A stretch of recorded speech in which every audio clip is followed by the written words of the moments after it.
Au cours de cette séance de travail qui a réuni les envoyés spéciaux de l'ONU, de l'Union européenne, de l'Union africaine dans la région de Grand Lac, la CIRGL et le coordonnateur du mécanisme national de suivi, il a été question de faire l'évaluation de la feuille de route des activités contenues dans la déclaration de Nairobi, conformément à l'engagement pris par le gouvernement RD congolais. Après l'amnistie et une première vague des rapatriements des éléments ex-M23, Saïd Djinit, envoyé spécial des Ban Ki-moon dans le Grand Lac, félicite et encourage ces processus car selon les diplomates onusiens, il faut qu'on en termine. Nous avons pris acte d'un certain nombre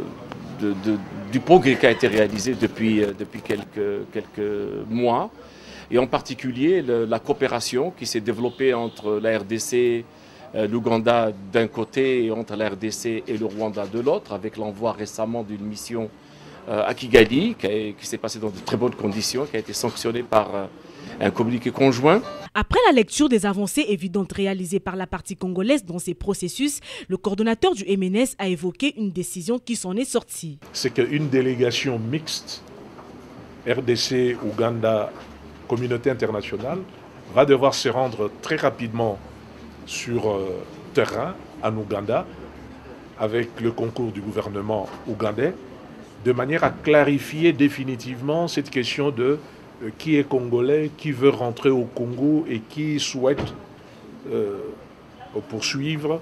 son séjour en dehors de la République démocratique du Congo. Un constat, l'absence des délégués de ex-M23 à cette réunion a tout de même été déplorée par les envoyés spéciaux et la partie congolaise qui étaient conviés à évaluer contradictoirement des engagements du gouvernement de la République démocratique du Congo.